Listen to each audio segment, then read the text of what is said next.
Opa, tudo bem? A história começa com Fernando. Uma noite, enquanto voltava para casa, começou a chover. Então ele parou em um lugar e acendeu um cigarro. Depois de terminá-lo, ele jogou o cigarro na água que corria ao longo da estrada. Enquanto observava, ele flutuou para baixo e desapareceu em um bueiro. Esse bueiro ficava bem em frente a um banco chamado Banco do Rio, e os olhos de Fernando foram imediatamente atraídos para ele. Curioso, ele caminhou até onde o bueiro levava e deu uma olhada mais de perto.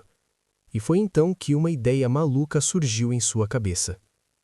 No dia seguinte, Fernando se encontrou com seu amigo Sebastian, um engenheiro civil, e apresentou sua ideia ousada: roubar o Banco do Rio.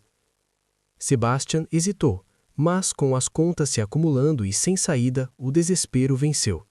Ele concordou. Ainda assim, havia um problema. Eles não tinham nada, nenhum carro, nenhuma ferramenta, nenhum dinheiro. Então Fernando recorreu ao seu amigo Dausa, esperando encontrar alguém que pudesse financiar o golpe. Mas Dausa também estava quebrado. Em vez disso, ele apontou Fernando para um homem chamado Mário, um ladrão experiente que vivia de pequenos crimes e não tinha medo de sujar as mãos.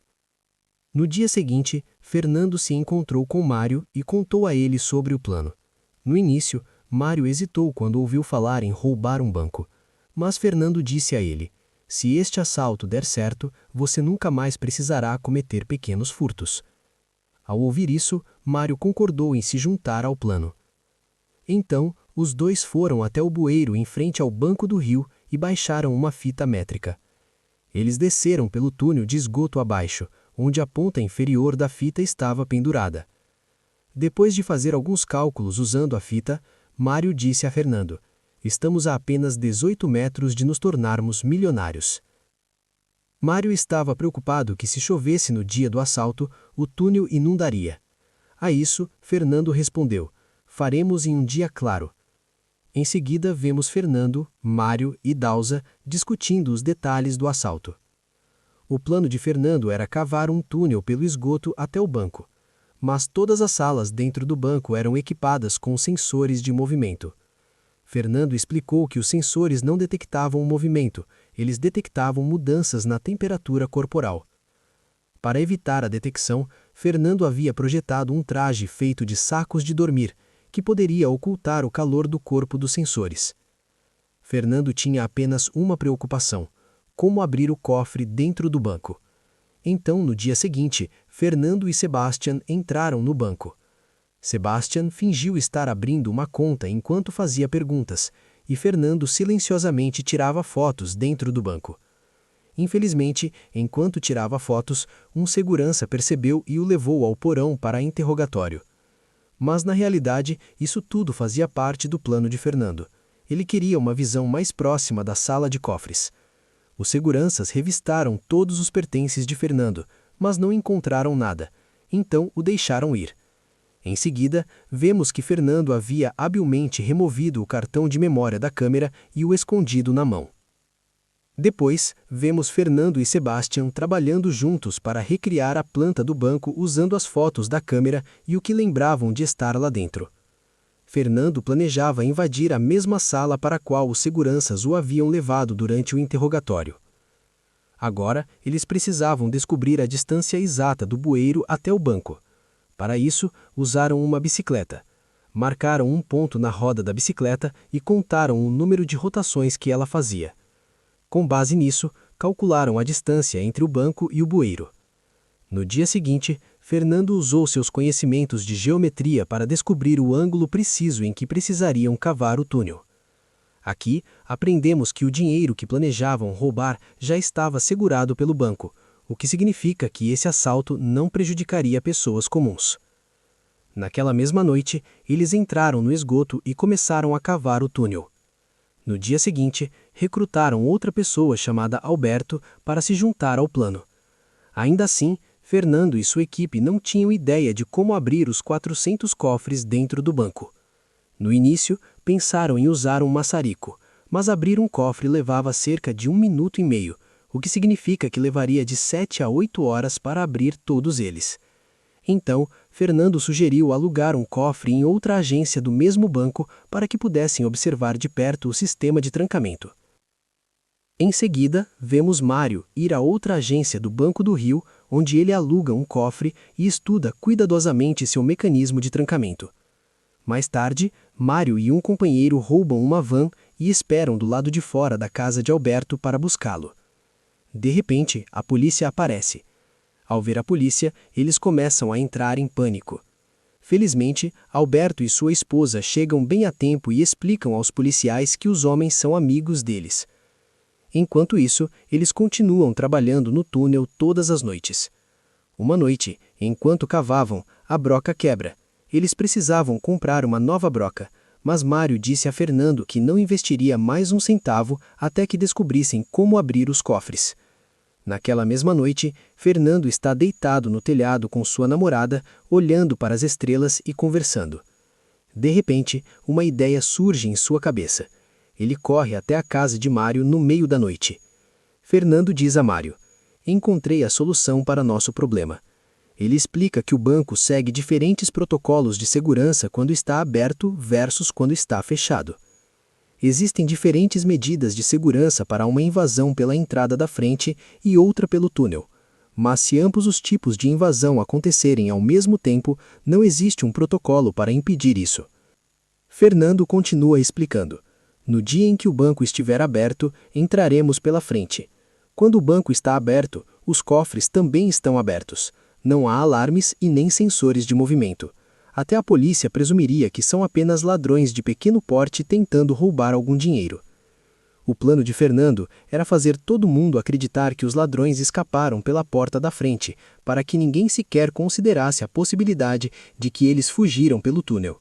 Depois de ouvir isso, Mário fica muito animado. Ele adora a ideia de Fernando. Finalmente, o dia do assalto ao banco chega. Todos aplicam cola nas pontas dos dedos para evitar deixar impressões digitais. Sebastian vai para o túnel do esgoto para fazer sua parte do trabalho, enquanto os outros entram no banco e colocam suas máscaras. Mário e Dusa vão para o primeiro andar, brandindo armas e ordenando que todos se deitem no chão. Enquanto isso, Fernando e Alberto assumem o controle do térreo. Enquanto isso, um segurança na sala de CCTV está observando tudo acontecer. Ele imediatamente alerta a polícia. Fernando ouve pelo walkie-talkie que o segurança entrou em contato com a polícia. Mário ordena que o caixa coloque todo o dinheiro em uma bolsa. Alberto vai e tranca o portão do estacionamento. Momentos depois, a polícia chega do lado de fora do banco. Ao vê-los, Fernando agarra um civil e o mantém sobre a mira de uma arma para ameaçar a polícia. Ele os avisa que se tentarem algo esperto ou tentarem entrar no banco, eles começarão a matar reféns. Então, Fernando volta para dentro e informa sua equipe que a fase 1 está completa. Na fase 2, Mário força uma mulher sob a mira de uma arma a trazer o segurança da sala de CCTV. O segurança sai. Mário pega o telefone dele e o carregador de sua arma, depois o deixa sair do prédio. Na fase 3, eles desligam todas as câmeras de CCTV dentro do banco. Fernando então vai até a sala dos cofres e remove um armário fixado na parede, dizendo fase 4. Nesse momento, Sebastian rompe a parede da sala dos cofres pelo lado de fora, entrando pelo túnel que haviam cavado. Na fase 5, Fernando e Sebastian vão até o estacionamento, pegam equipamentos de um carro que haviam levado e retornam à sala dos cofres. Acontece que Sebastian havia construído uma máquina movida a canhão que podia arrombar um cofre em apenas 7 segundos. Todos ajustam cronômetros em seus relógios e Fernando e Sebastian começam a arrombar os cofres.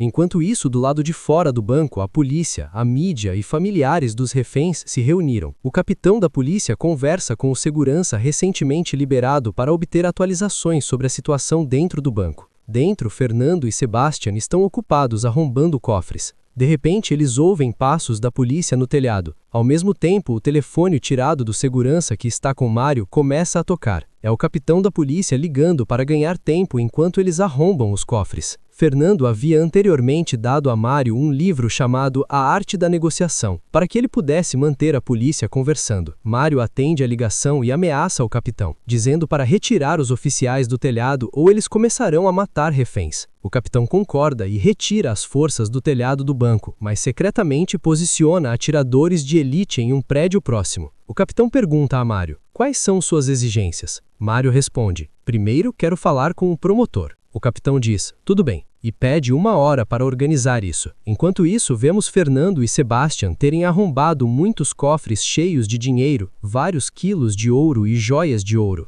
Do lado de fora, a polícia está discutindo a situação atual dentro do banco. Existem apenas 2 maneiras de entrar no banco: o portão principal e o estacionamento. A polícia também não tinha ideia de onde os reféns estavam sendo mantidos. Eles concluem que isso é apenas um assalto bancário comum. O capitão tenta falar com Mário novamente, pedindo que se renda. Ele até diz que fornecerão um advogado. Mário responde que discutirá isso com sua equipe e retornará. Enquanto isso, Fernando e Sebastian já arrombaram um grande número de cofres. A polícia, no entanto, espera impotente do lado de fora. Nesse momento, um telefone toca dentro do banco. Pertence a uma mulher idosa. Hoje é o aniversário dela. Ao saber disso, Mário deseja a ela um feliz aniversário. Idusa pega um chocolate de outro refém e entrega a ela. Atiradores de elite de um prédio próximo estão observando tudo isso e informam o capitão, que fica surpreso com o gesto. Então Mário diz à senhora para ir para casa e celebrar com sua família, liberando-a como um presente de aniversário. Agora Mário se senta perto da janela, liga para o capitão e diz: já passei 15 anos na prisão uma vez. Só me renderei se o promotor me prometer uma pena reduzida.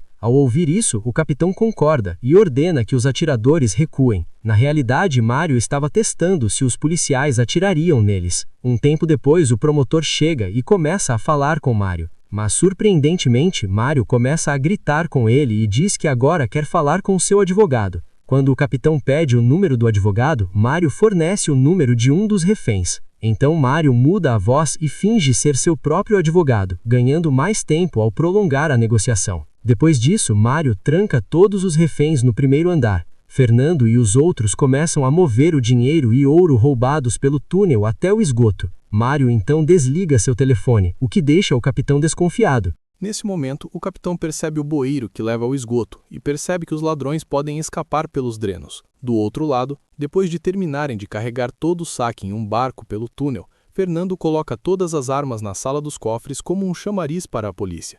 E aqui revela-se que todas as armas eram falsas. Fernando nunca pretendeu machucar ninguém. Mário então deixa os reféns para trás e se junta a Fernando.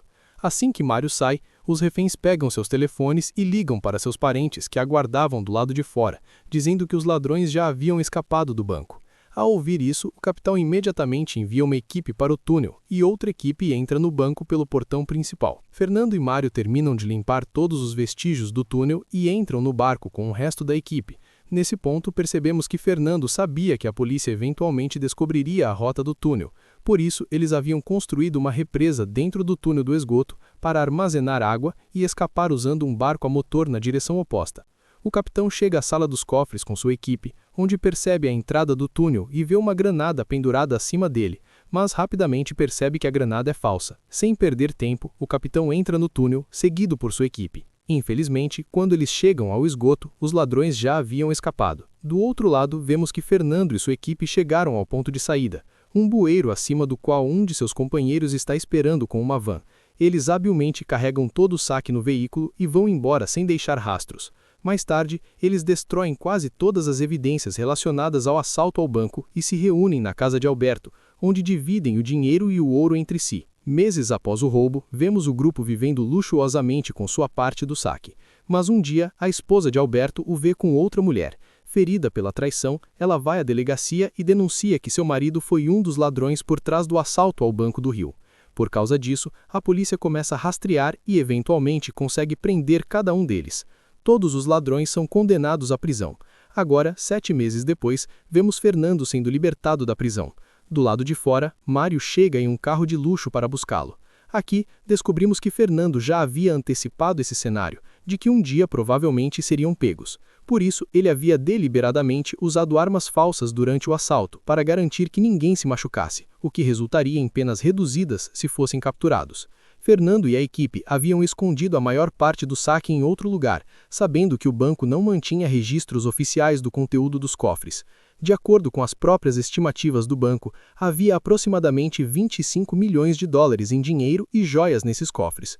No entanto, a polícia só conseguiu recuperar 1,17 milhão de dólares em dinheiro e aproximadamente 8 quilos de joias. Como não havia registros oficiais do conteúdo dentro dos cofres, a polícia não conseguiu construir um caso forte o suficiente, o que levou a acusações e sentenças reduzidas. Assim, apesar de cometerem um grande assalto e cumprirem algum tempo de prisão, Fernando e sua equipe ainda acabaram ricos. Nas cenas finais, são mostradas imagens reais de segurança do assalto.